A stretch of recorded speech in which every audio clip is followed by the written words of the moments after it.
Bapa dalam surga, kami mengucap syukur kalau hari ini Tuhan, kami masih mampu dan dapat untuk memuji memuliakan nama Tuhan. Kami dapat berglori meninggikan nama-Mu. Sungguh Tuhan Yesus, itu adalah kesempatan yang luar biasa. Bapa, Engkau saja yang menjadi nahkoda di dalam setiap kehidupan anak-anak-Mu. Kami tidak tahu Tuhan, untuk apapun kehidupan di dunia di hari esok. Tetapi satu jaminan yang luar biasa, yaitu Engkau tetap bersama umat-Mu. Engkau tetap bersama kami. Engkau tetap masih mau berbicara dengan kami. Bahkan kami mau belajar lebih dan lebih lagi Tuhan, apa yang akan Engkau katakan. Sekali lagi ampuni salah dosa kami. Biarlah pengurapan Roh Kudus boleh menjamah setiap kami dan pendengar yang setia dimanapun kami berada. Sehingga kami lebih mengerti akan sabda Tuhan dan setia melakukannya. Di dalam nama Tuhan Yesus, hamba berdoa. Terima kasih Bapa yang percaya mengatakan, amin, amin, amin. Shalom yang terkasih, kita bertemu lagi pada hari yang luar biasa di mana Tuhan Yesus tetap mau berbicara kepada Anda dan saya, memberikan apapun yang kita mau lebih dan lebih lagi belajar akan firman-Nya. Ada amin? Ya, juga bagi pendengar yang setia dimanapun Anda berada, ya, bahwa Tuhan Yesus sangat mengasihi kita semuanya. Tema khotbah pada hari ini adalah kasih yang tak berkesudahan. Apa artinya kasih yang tak berkesudahan yang jemaat yang dikasihi Tuhan atau pendengar? Ya, kasih yang tak berkesudahan adalah kasih setia Tuhan yang tidak terbatas. Ya, kasih setia Tuhan itu merupakan pegangan hidup di dalam kita menjalani kehidupan kita di dunia. Selalu ada pengharapan. Ya, jadi setiap hari mungkin Anda mengalami, merasakan ada tantangan, ada ketakutan, ada kekhawatiran, ada halangan apapun. Tetapi percayalah bahwa kasih Tuhan itu tidak berkesudahan untuk saudara dan saya. Ada amin? Ya, sungguh luar biasa yang terkasih. Dan itu adalah hukum yang utama di mana kasih itu adalah kehidupan daripada Tuhan Yesus sendiri. Karena Jesus is love. Yesus itu adalah kasih. Oleh karena itu, mari kita mengikis diri kita setiap hari. Mengikis apa, Bu Pendeta? Mengikis kalau kita mulai hati tidak enak, kita disakitin orang, kita merasakan sakit, atau kita tidak puas, ya, kita belum memiliki ini, kita belum memiliki itu, atau apa saja, ya, atau ada sesuatu yang di mana Anda merasakan tidak comfortable, ya, sedemikian rupa kadang-kadang kita tuh tanpa menyadari kita mengeluarkan kata-kata yang pedas. Kita mengeluarkan kata-kata yang menyakitkan orang. Kadang-kadang tidak kita sadari. Ayo kita kikis itu semua. Gak ada. Karena Yesus itu memberikan apa? Kasihnya untuk saudara dan saya. Siapakah kita ini? Ya, kok kita ini menghakimi sesama kita? Jangan, tidak ada seorang pun yang benar. Tidak ada seorang pun yang sempurna. Dan Tuhan Yesus tahu kalau kita tidak sempurna. Amin. Ya, ayo belajar. Saya juga masih belajar yang terkasih. Belajar terus setiap hari. Melakukan, menerapkan kasih yang Tuhan Yesus ajarkan. Amin. Ya, ayo kita lihat di dalam Mazmur 107 ayat yang ke-21. Biarlah mereka bersyukur kepada Tuhan karena kasih setianya, karena perbuatan-perbuatannya yang ajaib terhadap anak-anak manusia. Amin. Kita lihat pada ayat ini yang terkasih.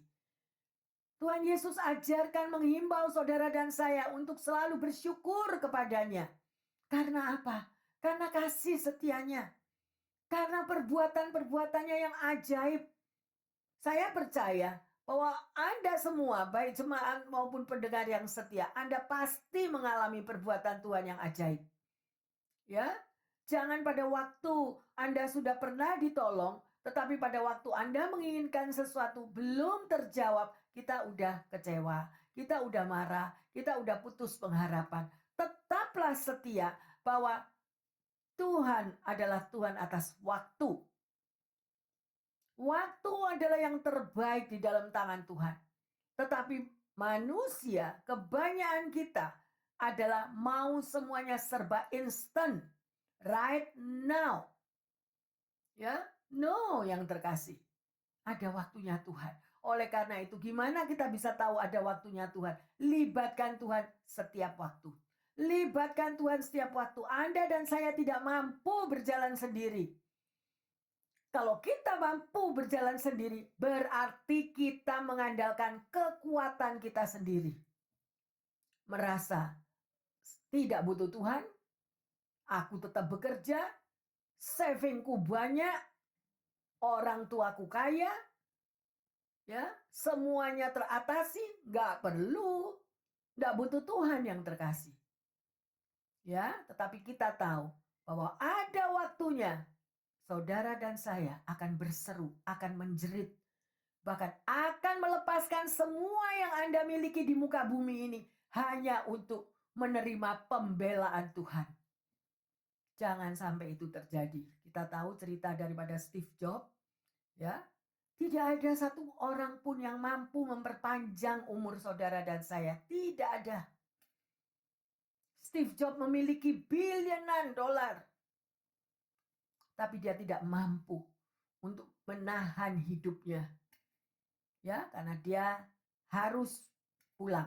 Harus berakhir hidupnya sampai bilang kepada dokter, "Dokter, kalau engkau bisa memperpanjang hidupku, aku memberikan semua apa yang aku miliki."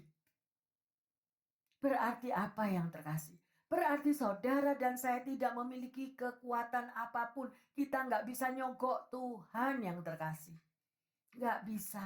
Tetapi yang Tuhan mau apa? Yang Tuhan mau Anda dan saya taat akan firman-Nya, melakukan akan firman-Nya. Sebab Tuhan itu setia untuk hidup Anda dan saya. Pembelaannya luar biasa. Ada amin? Ya, ayo kembali. Kembalilah kepada Tuhan. Rajin-rajin membaca firman Tuhan. Itu kekuatan kita setiap hari. Ya, luar biasa. Mari kita lanjut di dalam Lukas 15 ayat yang ke-31.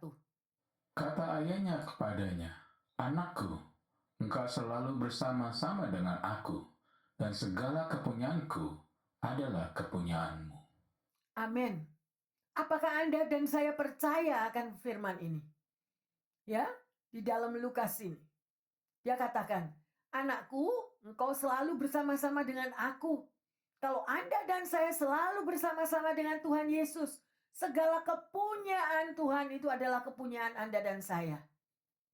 Ya, apa yang tidak dapat Tuhan berikan dalam hidupmu dan hidupku? Coba koreksi diri. Asal kita tidak menyimpang, asal kita tidak melenceng perjalanan hidup kita. Karena perjalanan hidup saudara dan saya itu banyak selokan-selokan. Banyak jebakan-jebakan yang dipasang oleh si jahat. Supaya Anda jatuh, supaya Anda tidak bisa bersekutu dengan Tuhan. Dan pengaruh. Pada waktu ini saya sangat sedih mendengar cerita-cerita dari para orang tua yang anak-anaknya yang remaja yang sudah lost control. Orang tua tidak bisa berbicara lagi kepada anak-anaknya. Ya, karena pengaruh dunia begitu kuat. Kalau orang tua senantiasa mensupport di dalam ekonomi mereka, hidup berkelimpahan, karena orang tua kan nggak mau anaknya susah. Jadi minta apa aja diturutin, minta apa aja diturutin. Dan akhirnya apa? Akhirnya anak ini keluar daripada jalur yang sudah dididik oleh orang tuanya dengan benar. Sampai orang tuanya menangis mengatakan, "Dari kecil saya mendidik anak saya dengan takut akan Tuhan. Saya mensupport dengan sekolah yang terbaik, dengan ekonomi terbaik, dengan kesehatan yang terbaik. Doa saya tidak jemu-jemu. Tetapi pengaruh dari luar begitu kuat sehingga anaknya terseret kepada drug, kepada narkotik. Dan akhirnya sampai eksiden 3 kali sudah hampir mati anaknya. Eksiden yang pertama jam 1 pagi saya ditelepon. Akhirnya selamat 2 minggu. Udah, mobilnya udah remek. Udah hancur, anaknya masih selamat. Akhirnya udah janji-janji kepada kedua orang tuanya. Dibelikan mobil lagi. Terpengaruh lagi oleh teman-teman semuanya. Eksiden lagi, mabuk, tangkap polisi. Yang terkasih, tidak mudah di zaman sekarang ini. Tidak mudah sebagai orang tua di zaman sekarang ini. Mari, tetapi kalau kita mau setia kepada Tuhan, dan banyak mereka orang tua yang komplain, katanya Tuhan itu penuh kasih. Kenapa anakku mengalami demikian? Katanya Tuhan itu pembela. Kenapa anakku tidak dilindungi? Itu bisnis ya Tuhan yang terkasih. Kita tidak mampu hanya memberikan himbauan tetap kuat. Karena di dalam badai pergumulan itu, saudara akan dididik menjadi manusia yang kuat. Di dalam masalah problem apapun yang terjadi, di situ Tuhan itu menunjukkan dia mampu mendemonstrasikan kuasanya bahwa dia penyelamat dunia. Mampukah kita untuk senantiasa memikirkan bahwa Tuhan lebih besar dari segala apapun yang terjadi? Mungkin Tuhan mau mendidik anak ini agar anak ini menemukan Yesus secara pribadi di dalam pengalamannya itu. 2 mobil loh hancur, sampai ganti mobil yang ketiga. Dan saya berdoa, betul-betul dengan kejadian yang seperti ini, anak ini bertobat. Ya, karena kedua orang tuanya takut akan Tuhan. Bukan berarti kalau kita itu sudah orang tua yang baik, orang tua yang takut akan Tuhan, lolos dari segala ujian yang terkasih. Selama kita ada di muka bumi ini, ujian demi ujian, tantangan, masalah, pergumulan itu selalu ada. Untuk apa? Untuk mendewasakan kita sepenuhnya. Kita lihat dari cerita Ayub, apa yang Ayub alami. Habis semuanya total. Anaknya habis, hartanya habis, istrinya juga meninggal ya, sedemikian rupa. Tapi dia tetap setia kepada Tuhan. Sekalipun perjalanannya tidak mudah. Diejek teman-temannya. Ya, sedemikian rupa, mana Tuhanmu? Dan segala macam, Tuhan pasti menghukum kamu.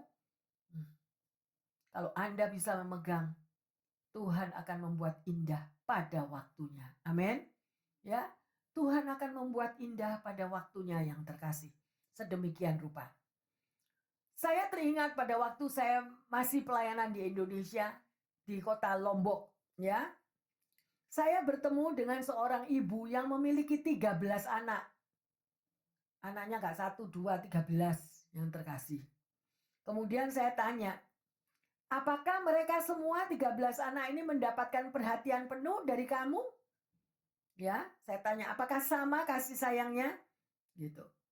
Apakah kamu tidak pernah membedakan satu dengan yang lain? Jawaban ibu ini apa? Oh, tentu. Gitu. Pasti ada perbedaannya.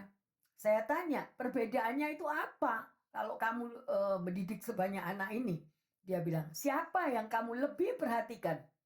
Dia jawab, Bu Pendeta, 2 yang saya perhatikan. Yang pertama, yaitu anak yang sakit. Anak yang sakit saya lebih memperhatikannya. Dan yang kedua, anak yang pergi, yang sedemikian rupa, saya tunggu sampai dia pulang kembali ke rumah. Ya, luar biasa. Dan apa yang dikatakan oleh ibu ini benar yang terkasih. Ya, anak yang terhilang. Karena 13 anaknya. Ya, yang pasti ada yang macam-macam itu yang dia doakan. Dan itu membutuhkan perhatian khusus yang terkasih. Pendengar yang setia, ya, jangan lepaskan doamu. Setialah di dalam doa. Setialah mengucap syukur. Jangan doa minta-minta.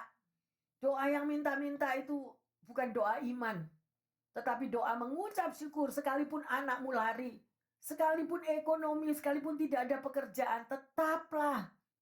Bisa nggak kita melawan semua kenyataan itu?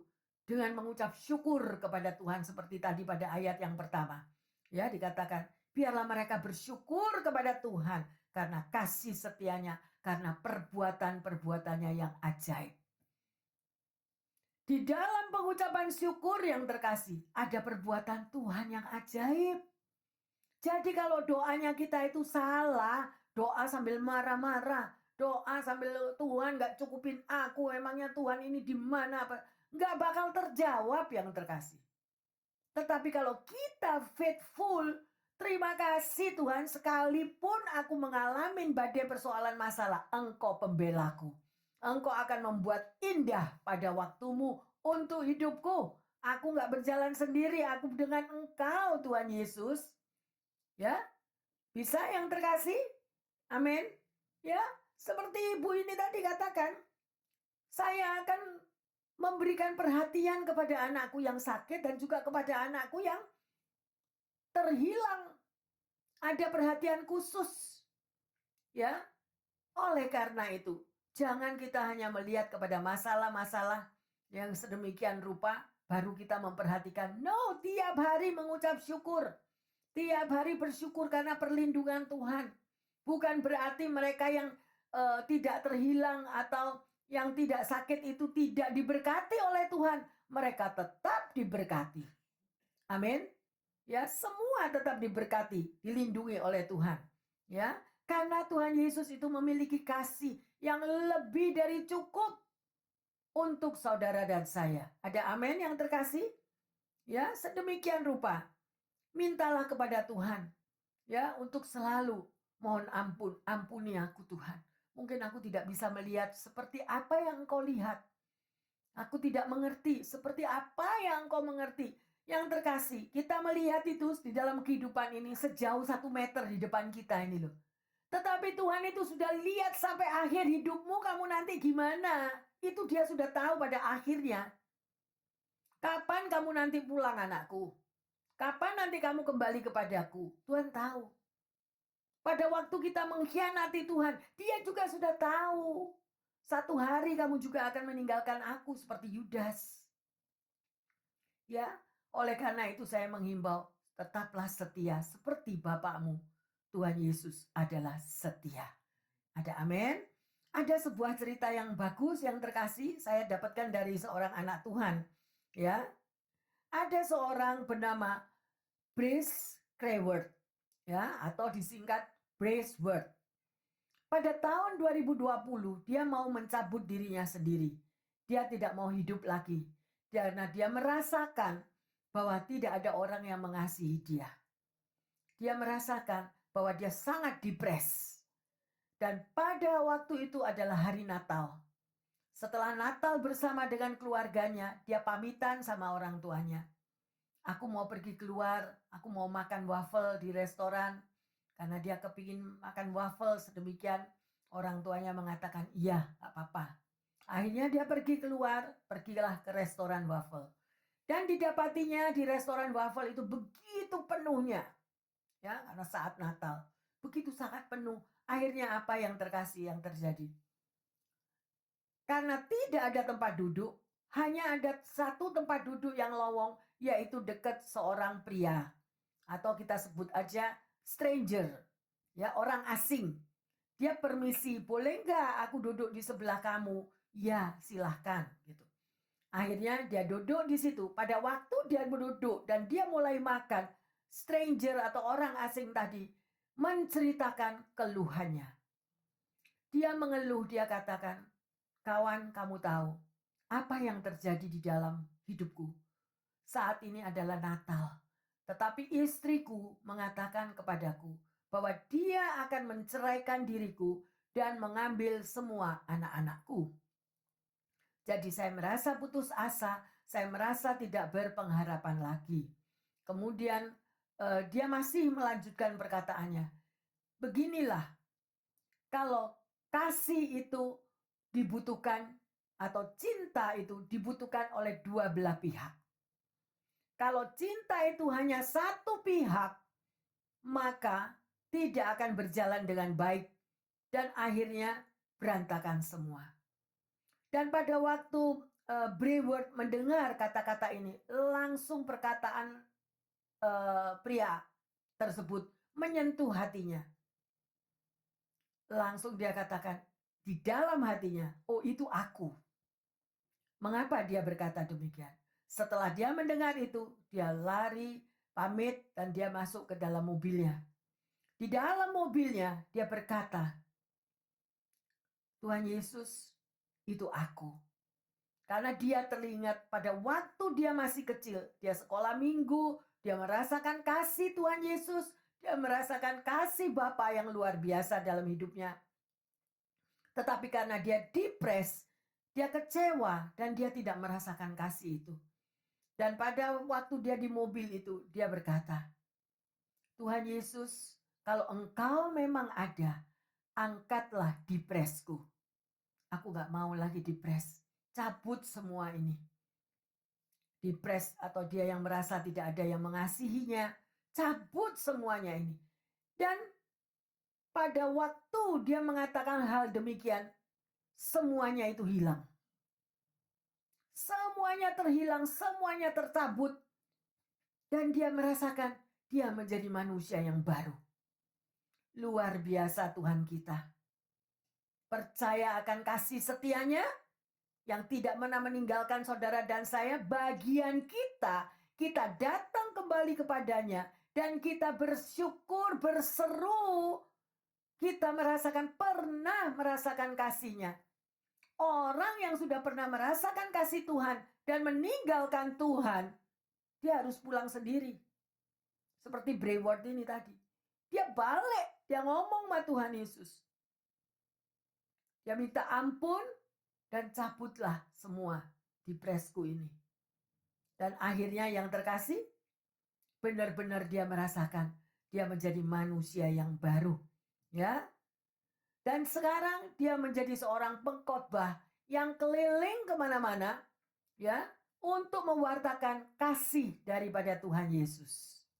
Bagaimana saudara dan saya yang sudah pernah ditolong oleh Tuhan Yesus, yang sudah pernah mengalami kasih daripada Tuhan Yesus? Sudahkah kita mengambil peranan di dunia ini sebelum hidup kita terpanggil oleh Tuhan Yesus? Sebelum waktunya kita pulang. Hidup adalah kesempatan pendengar yang setia dan juga jemaat. Adakah kita setiap hari mewartakan kasih setia Tuhan kepada mereka yang tidak tahu, yang tuli, yang buta, yang tidak bisa melihat?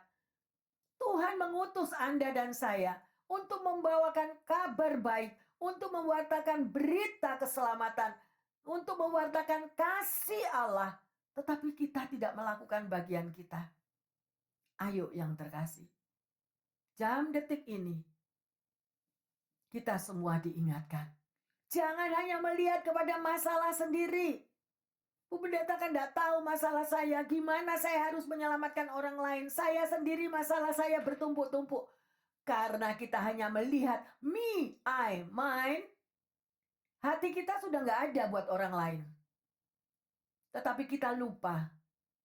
Pada waktu kita mengangkat beban orang lain, beban kita diangkat oleh Tuhan. Saudara ingat enggak di dalam firman Tuhan kalau Anda baca? Barang siapa melakukan bagi hambaku yang paling hina ini, dia melakukan untuk aku. Barang siapa kita melakukan apa saja, taburan Anda, enggak selalu duit, karena duit itu masalah peka. Itu urusan Anda sama Tuhan, saya enggak mau urusan duit. Tetapi di situ Anda tahu bahwa kita ini orang berhutang kepada Tuhan. Ya, Tuhan sudah menaburkan kasih, menyelamatkan kepada setiap kita supaya surga yang kekal bagian dari hidupmu dan hidupku. Tetapi kita tidak mau membawa orang lain. Kita biarkan orang lain terhilang. Ayo yang terkasih, masih ada kesempatan. Mungkin kita dari tahun-tahun yang lalu masih belum berbuat apa-apa. Saat inilah waktunya, kejarlah waktu itu. Selagi ada kesempatan yang terkasih. Ya, mari. Sungguh luar biasa. Yesus itu hidup. Ya, kalau engkau belum pernah dilawat oleh Tuhan Yesus, Yesus belum pernah hadir di dalam hidupmu, pasti ada something wrong. Pasti ada sesuatu yang menutupi mata hatimu. Mungkin kita terlalu bebal, mungkin kita terlalu keras hati, sehingga Tuhan Yesus tidak bisa masuk di dalam hidup kita. Tidak memiliki hubungan pribadi dengan Tuhan, jam-jam doa saat teduh, ya, memuji menyembah juga tidak. Bahkan sering kali saya mengatakan, ayo, selagi ada waktu, lakukan bagian kita. Lakukan amanat agung. Jadikan semua bangsa muridku. Jangan kita merasa, oh saya orang berdosa, Bu Pendeta, saya Tuhan Yesus pasti tidak ngampuni aku. Kalau Anda membaca firman Tuhan dikatakan, walaupun dosamu semerah kirmisi, Tuhan mampu mengampuni dan membuat kita seputih salju. Ada amin? Asal kita datang kepadanya. Ayo, yang terkasih. Ya, kita lanjut di dalam 1 Korintus 13 ayat yang ke-8. Kasih tidak berkesudahan, nubuat akan berakhir, bahasa roh akan berhenti, pengetahuan akan lenyap. Haleluya. See? Mungkin Anda memiliki segala-galanya wah dalam hidupmu. Profesor yang tingkat berapapun, ekonomi berbilion-bilion Anda saving memilikinya. Ya. Semua Anda bisa bernubuat bahasa roh apa saja, tapi semuanya itu akan lenyap. Akan sirna yang terkasih. Tetapi kasih Yesus yang diberikan untuk Anda dan saya tidak berkesudahan. Ada amin? Tapi jangan menutup kasih itu, yang Tuhan kasih itu Anda ganti dengan kasih dunia. Me, I, mine. Yang ada yang harus dilihat tuh akunya, pastor. Milikku. Kepunyaanku. Aku yang harus dilayani. No, Tuhan tidak melihat itu. Yesus aja sampai mati di kayu salib untuk menebus Anda dan saya. Supaya kita tidak dipaku di kayu salib. Yang semestinya kita yang terpaku di sana. Mari sadarilah yang terkasih. Ya, jangan membuang-buang waktu sedemikian rupa. Memang pekerjaan Tuhan itu membutuhkan perjuangan. Mengikut Yesus itu tidak bisa lelet-lelet. Mengikut Yesus itu ada satu api di dalam dirimu. Haus untuk melayani Tuhan. Haus untuk menyelamatkan orang lain. Berapi-api, berkobar-kobar. Memiliki belas kasihan kepada sesama kita yang tidak berdaya. Memiliki belas kasihan kepada mereka yang tidak mengerti. Mereka orang-orang yang disable misalnya. Mereka tuh tidak ngerti loh. Mereka itu mau kemana. Oleh karena itu Tuhan utus saudara dan saya untuk membawa orang-orang yang tidak mengerti ini. Mereka merasakan kasih Bapa. Seperti khotbah saya minggu yang lalu. Di mana yang suami istri itu. Yang Tuhan pakai hatinya begitu besar. Menyelamatkan setiap anak-anak yang umurnya pendek. Yang mereka akan meninggal. Yang dibuang oleh orang tuanya. Mereka pungut, mereka ambil, mereka rawat. Sampai anak-anak itu meninggal. Pada waktu anak itu meninggal, mereka meninggal dengan damai. Mereka meninggal dengan sukacita. Karena mereka merasakan kasih sayang kedua orang tua ini. Setelah anak itu meninggal, dia masih mengambil lagi 15 anak yang dia selamatkan yang terkasih.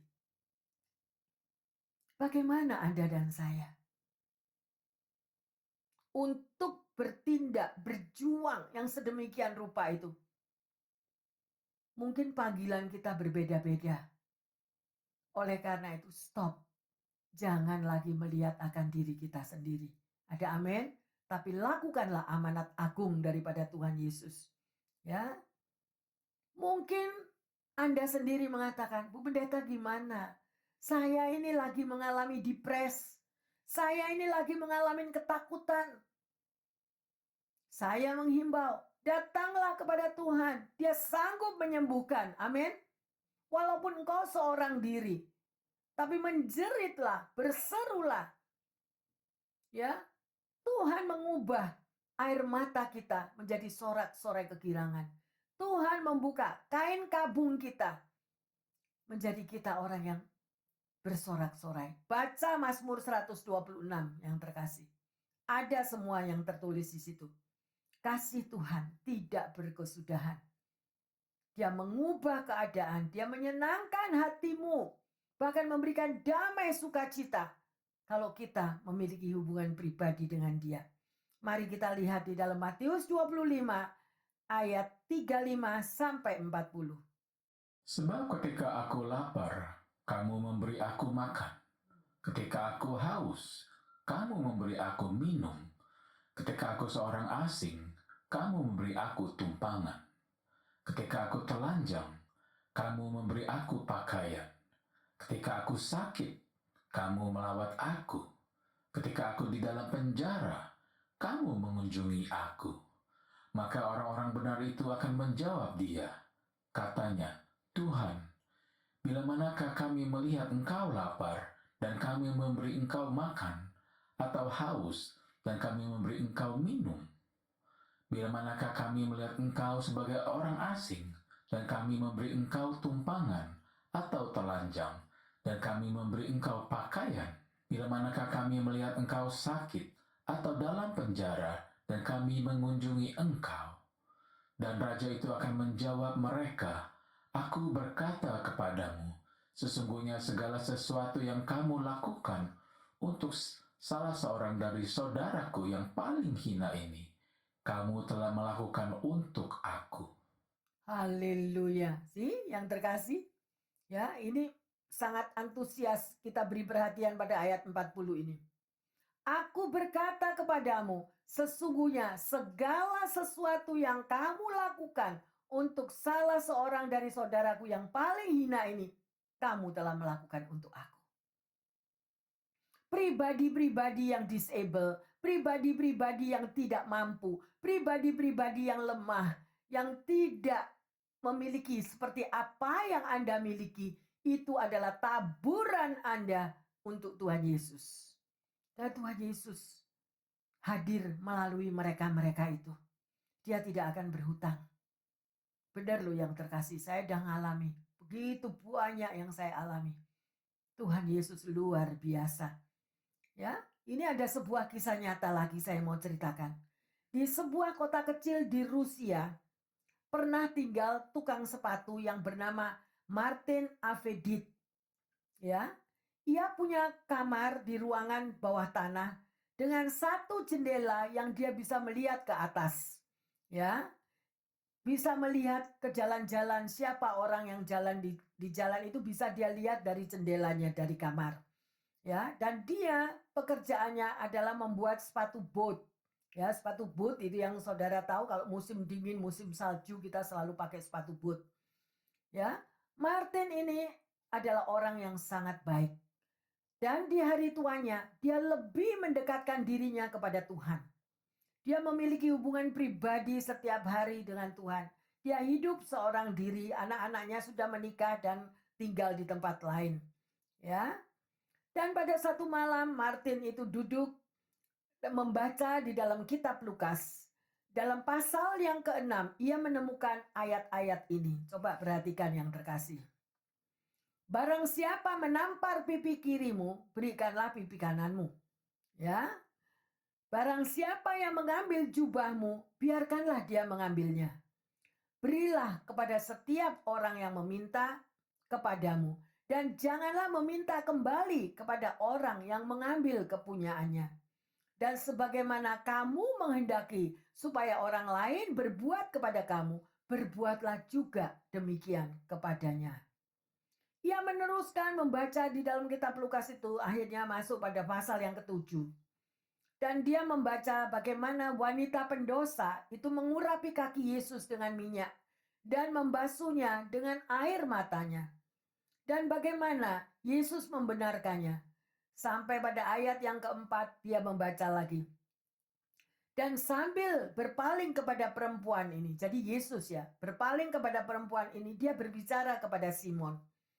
Engkau lihat perempuan ini, Simon, aku masuk ke rumahnya, namun aku masuk ke rumahmu. Jadi Yesus berbicara kepada Simon.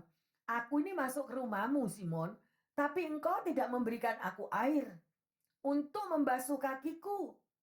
Tetapi perempuan ini membasahi kakiku dengan air matanya dan menyekanya dengan rambutnya.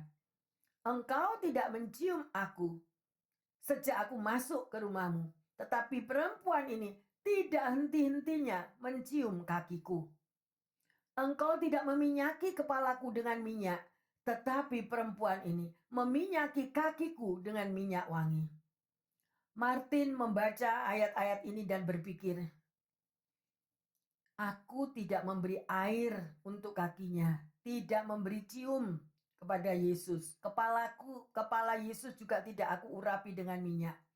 Dan Martin merenung, ini pasti aku. Aku sedemikian itu, seperti orang Farisi. Jadi Martin merasakan dia seperti orang Farisi. Aku seperti orang Farisi itu yang memikirkan untuk me, I, mine. Untuk diriku sendiri. Berhati-hatilah pendengar yang setia dan jemaat yang dikasihi Tuhan. Siapa yang datang ke rumahmu? Engkau tidak tahu. Ya, belajarlah dari Martin ini. Ya, sedemikian rupa. Aku memikirkan diriku sendiri dan aku tidak peduli. Terus dia merenung lagi. Siapa ya tamuku? Langsung dia jawab lagi. Seperti dia mendapatkan hikmat.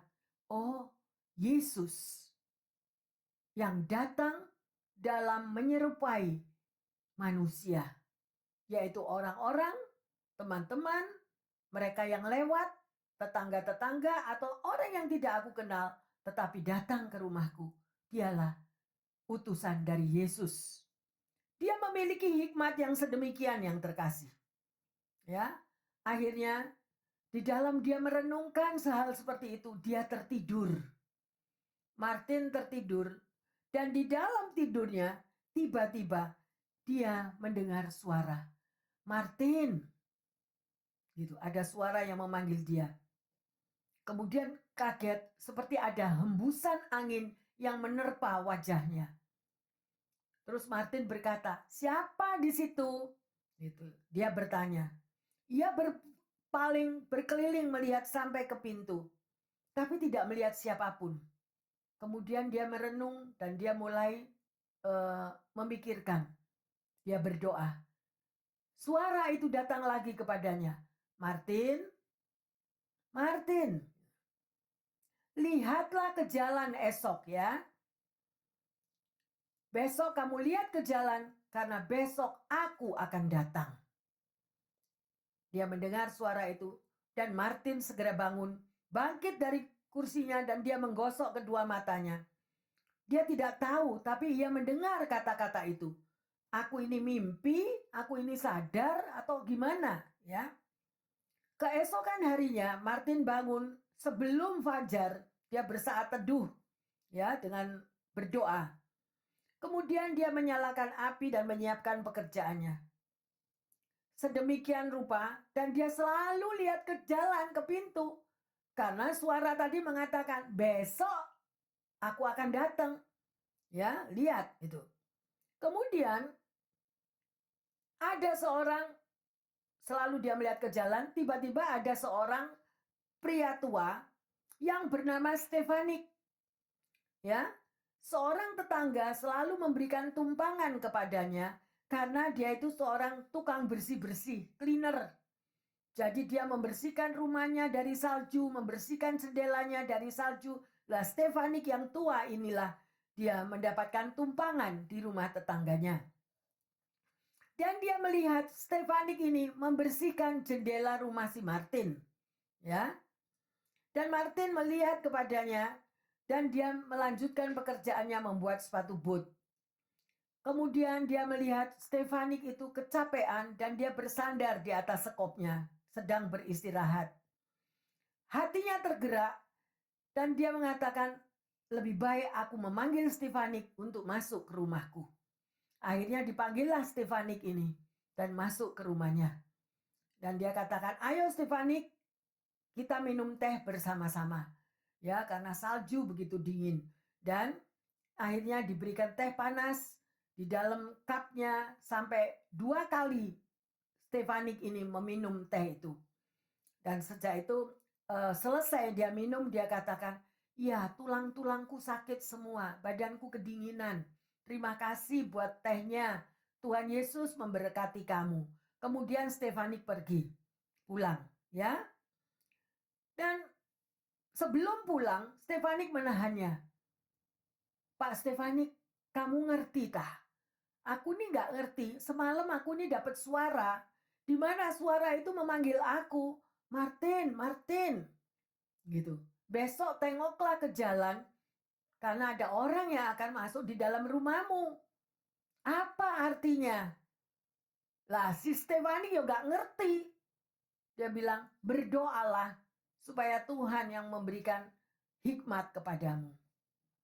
Kemudian yang kedua, Martin merasakan ada sesuatu juga yang terjadi, ya, yaitu seorang wanita berhenti di dinding rumahnya, di mana situasi bersalju yang sedemikian rupa. Dan Martin mendengar suara tangisan bayi. Dan bayi ini didekap oleh ibunya menghadap ke jendelanya Martin sedemikian rupa. Karena hujan salju yang terkasih. Tidak cukup baju atau selendang atau mantel apapun yang dimiliki wanita ini. Bajunya begitu lusuh dan bayinya juga tidak memiliki selimut untuk menutupi tubuhnya.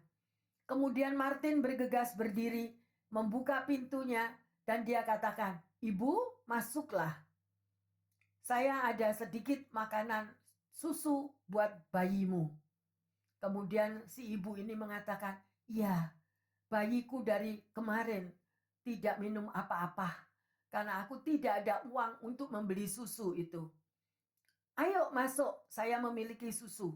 Kemudian si bayi diberi susu, kemudian digendong sama si Martin, "Ibu, makanlah engkau." Dan si ibu ini juga menjawab, "Sejak dari kemarin saya tidak makan." Ya, sedemikian rupa. Akhirnya pada waktu si ibu makan dan si bayi mulai tidur, Martin mencari pakaian-pakaian yang lama, mantelnya, jaketnya yang tebal, dia berikan kepada si bayi ini untuk bayi ini ditutup di dalam jaketnya itu. Jadi di dalam seperti bagaikan selimut buat bayi ini. Dan si ibu juga diberikan baju untuk menghangatkan badannya. Dan pada waktu itu hujan salju udah mulai turun. Martin memberikan bekal-bekal makanan supaya ibu ini nanti ada makanan dan juga botol susu supaya bayi ini nanti kalau pulang masih bisa minum susu. Akhirnya ibu ini mengatakan kepada Martin, "Tuhan Yesus mengembalikan kepadamu berkat yang sudah kau berikan kepadaku." Ya, Martin bilang, "Ayo kita berdoa bersama." Akhirnya Martin ini bersama ibu dan bayinya mereka berdoa. Kemudian ibu ini pergi meninggalkan rumah Martin. Sedemikian rupa. Dan yang ketiga, pada waktu Martin sudah duduk sendiri melanjutkan pekerjaannya membuat sepatu boot, terdengar seorang wanita tua berteriak-teriak mengejar seorang anak laki-laki yang mencuri apelnya. Karena wanita tua ini penjual apel, gitu. Karena anak laki ini kelaparan, dia nggak bisa makan, dia mencuri apel itu dan memakannya. Dan setelah itu lari. Tapi si wanita tua ini bisa menangkapnya dan menarik rambutnya. Sehingga mereka itu berkelahi sedemikian rupa. Dan Martin memanggilnya, "Stop, stop, jangan berkelahi, ayo masuk ke dalam rumahku." Akhirnya wanita penjual apel tadi masuk dan juga si anak laki-laki kecil ini juga ikut masuk. "Kenapa kamu mencuri? Apel ini kan bukan punyamu. Saya lapar," dia bilang. Oke, dan kemudian si wanita tua itu masih marah terus memaki-maki. "Ibu, stop, jangan lagi memaki-maki. Aku akan membayar berapa harga apel itu." Akhirnya diperdamaikan oleh si Martin, dibayarlah apel itu. Kemudian ibu ini mulai mengangkat keranjangnya lagi, masih diberi teh panas kepada Martin. Ya, minumlah ibu supaya engkau tidak kedinginan. Dan anak itu juga minum teh panas sedemikian. Dan akhirnya pada waktu ibu ini mau pulang, anak kecil ini tadi mengatakan kepada si ibu penjual apel, aku akan mengangkat keranjangmu, aku akan membawa keranjangmu, karena perjalanan pulang ke rumahmu, aku juga melewatinya. Jadi mereka bersama-sama. Tetapi sebelumnya anak kecil ini disuruh sama Martin untuk minta maaf kepada penjual apel dan tidak mengulangi lagi untuk mencuri. Sedemikian rupa. Singkat cerita yang terkasih. Akhirnya ketiga orang itu sudah pulang dan hari sudah mulai rada gelap. Ya, Martin merenung. Suara yang kemarin dia terima. Apa hikmatnya dengan 3 orang yang datang dengan masalah yang berbeda-beda? Ya. Dan dia menyadari itulah perintah daripada apa yang firman Tuhan katakan tadi. Ya. Dan dia kembali membaca Alkitabnya. Anehnya, Alkitab itu bisa terbuka pada ayat yang tidak seharusnya dia membaca di situ, karena setiap kali dia membaca Alkitab selalu dia beri tanda. Tetapi kitab itu bisa terbuka. Ya. Kemudian pada waktu dia membaca Alkitabnya, dia mau memasang lampu karena hari sudah agak malam. Pada waktu dia memasang lampu itu, tiba-tiba dia mendengar derap kaki yang melangkah dari belakang. Masih di dalam remang-remang karena lampu yang kecil itu tadi. Tiba-tiba dia melihat Stefanik masuk. Stefanik Anda tahu toh, tukang pembersih salju, ya, yang membersihkan jendelanya Martin. Tahu-tahu dia masuk berderap-derap dari belakang gitu. Tahu-tahu dia berdiri di dalam rumahnya Martin. Kemudian yang kedua, masuklah lagi dengan langkah kaki, di mana wanita tadi dengan babynya yang dia beri susu tadi. Dia juga berdiri di dalam ruangannya Martin. Dan yang ketiga, yaitu penjual apel yang marah-marah dengan anak itu. Mereka semua ada di dalam ruangannya Martin, di kamar yang kecil sedemikian rupa itu yang terkasih. Apa yang saya pelajari di sini? Yaitu firman Tuhan, ya dan amin. Jangan menganggap kekristenan saudara itu hanya rutinitas. Jangan menganggap kekristenan Anda dan saya mengikut Tuhan Yesus itu supaya aku selamat masuk surga. No. Tetapi harus ada hubungan akrab dengan Tuhan Yesus. Karena Yesus hidup. Ada amin? Yesus hidup. Apa yang diperintahkan kepadanya? Kalau Anda mendengar akan firman Tuhan, apa saja yang kamu lakukan kepada hambaku yang paling hina ini, kamu telah melakukannya untuk aku. Berarti kehadiran Stefanik, kehadiran wanita yang membawa baby, dan kehadiran wanita nenek yang jual apel, itu menghadirkan Yesus. Itu adalah kehadiran Yesus. Dan di sini Martin tahu, apa yang aku lakukan sesuai firman Tuhan. Dan disitulah Yesus hadir. Betapa ruginya Anda dan saya kalau kekristenan itu hanya sebatas rutinitas. Pokoknya aku punya surat baptis, Bu Pendeta. Sebab kuburan itu, ya, kalau tidak ada surat baptis tidak bisa dikubur di situ. Ada nggak perintah itu di Indonesia? Ada. Ada. Kalau tidak bisa memiliki surat baptis, tidak bisa dikubur di tempat pemakaman Kristen. Nah, berapa banyak orang jadi Kristen hanya bisa masuk di kuburan Kristen, tetapi tidak memiliki hubungan pribadi.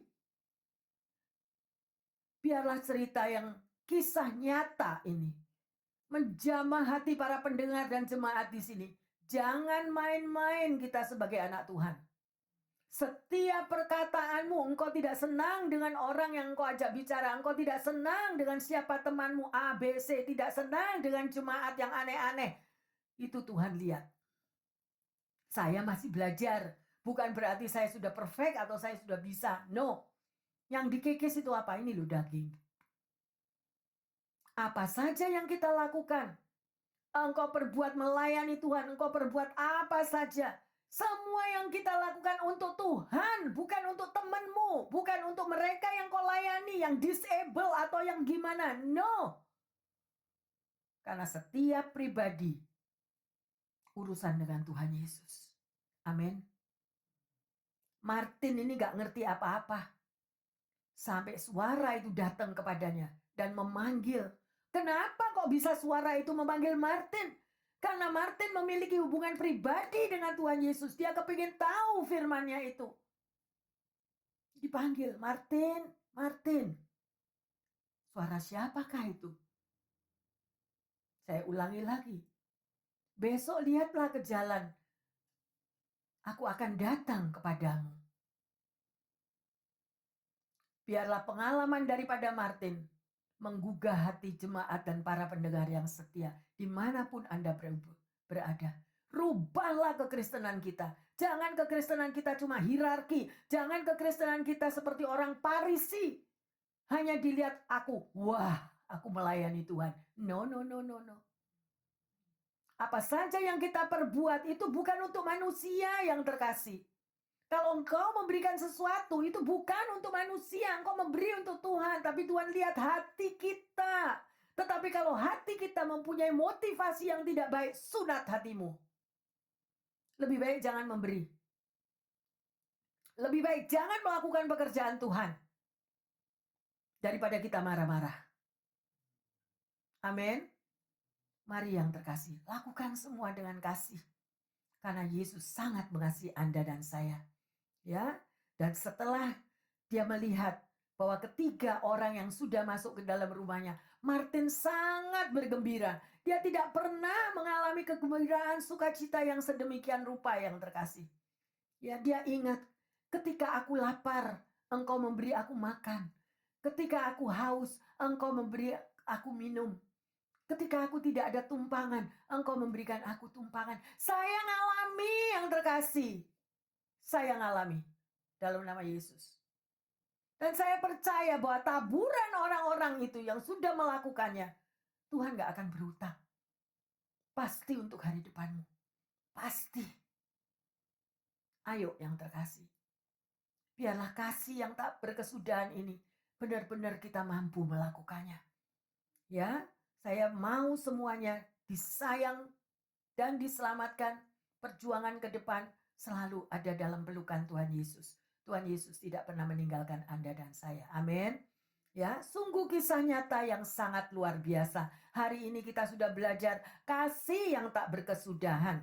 Pertanyaannya, seperti apa contoh kasih yang tak berkesudahan itu? Anda pernah ngalami? Ayo. Sudahkah Anda mengutamakan kasih dalam setiap keputusan? Anda memutuskan sesuatu. Anda berkorban. Karena kasih itu pasti berkorban yang terkasih. Kasih itu pengorbanan. Mungkin Anda lapar. Tetapi Anda melihat orang lain lapar. Kita nggak makan. Kita berikan kepada orang yang lapar. Ya, sedemikian. Tetapi kalau pemberian kita itu bersungut-sungut, nothing, zero. Zero. Kosong. Amin. Ya, ada mata yang melihat yang terkasih. Saya cuma ingatkan. Yang ketiga, bagaimana saudara dan saya dapat bertumbuh terus di dalam kasih. Sebagai ayat emas, 1 Yohanes 3 ayat 18. Anak-anakku, marilah kita mengasihi bukan dengan perkataan atau dengan lidah, tetapi dengan perbuatan dan dalam kebenaran. Haleluya. Ada amin? Ya, meteraikan ini di dalam hatimu dan berjanjilah terhadap Tuhan dan dirimu sendiri. Aku berubah. Aku mau mengikuti. Biarlah pengalaman Martin menjadi pengalaman saudara dan saya. Haleluya. Mari kita berdiri, kita masuk dalam doa. Bapa dalam surga, kami mengucap syukur. Kasih-Mu yang luar biasa dan tidak terbatas. Kasih setiamu yang tidak berkesudahan, Bapa. Di mana Engkau sendiri yang berkarya. Menunjukkan kasih pengorbananmu di Kalvari. supaya anak-anak-Mu semuanya ini diselamatkan, mengalami satu pembaruan pribadi, merasakan pengorbanan kasih Yesus di Kalvari. Terima kasih Tuhan Yesus, tolonglah umat-Mu, tolong kami untuk meneladani kasih-Mu yang tak berkesudahan dalam hidup kami. Biarlah melalui hidup kami, banyak juga jiwa-jiwa yang lain, orang-orang yang lain juga mengenal akan kasih-Mu dan menerima anugerah keselamatan. Terima kasih Tuhan Yesus, terima kasih. Hamba berdoa secara khusus bagi jemaat, juga pendengar yang setia dimanapun mereka berada. Mungkin saat ini mereka ada yang kekurangan kesehatan Bapak. Mungkin di dalam saat yang begitu depres, begitu putus asa. Juga mengalami kesulitan di dalam finansial mereka. Tidak memiliki pekerjaan. Bapak, tolonglah. Tangan-Mu tidak terlalu pendek untuk menjamah mereka. Biarlah anak-anak-Mu ini untuk belajar juga. Untuk mengucap syukur di dalam situasi apa yang mereka alami. Tuhan pasti campur tangan. Terima kasih Tuhan. Apabila juga ada yang mengalami keretakan di dalam hubungan relationship antara suami istri, antara orang tua dan anak, anak dengan saudara maupun orang tua. Yesus, Engkau mampu. Karena Engkau adalah sumber kasih itu. Lumuri mereka dengan kasih Yesus. Kasih-Mu meluber di dalam hati setiap mereka. Sehingga ada kata pengampunan. Sehingga mereka mampu untuk mengampuni ya Yesus. Terima kasih Bapa. Engkau sungguh luar biasa. Terima kasih untuk hari ini. Kami boleh belajar lebih dan lebih lagi. Apa yang sudah Tuhan taburkan di tengah umat-Mu. Yaitu untuk kami mampu melakukan kasih yang tak berkesudahan. Kepada siapapun Engkau membawa kami. Meletakkan kami di tengah-tengah kegelapan dunia. Kami mampu tetap menebar kasih Bapa. Di dalam nama Tuhan Yesus. Ucapan syukur kami kepadamu. Bahwa hidup kami akan diubahkan. Apabila kami melakukan sabda Tuhan. Yang percaya dan siap untuk melakukan apa yang ditaburkan melalui firman Tuhan ini mengatakan, amin, amin, amin. Bapak, Ibu, Saudara-saudari terkasih, juga pendengar yang setia. Marilah kita selalu bersyukur atas kasih-Nya yang tak berkesudahan. Dan akan perbuatan-perbuatannya yang ajaib. Pasti akan terjadi di dalam hidup umat-Nya semua. Yang percaya mengatakan, amin, amin. Tuhan Yesus memberkati semuanya.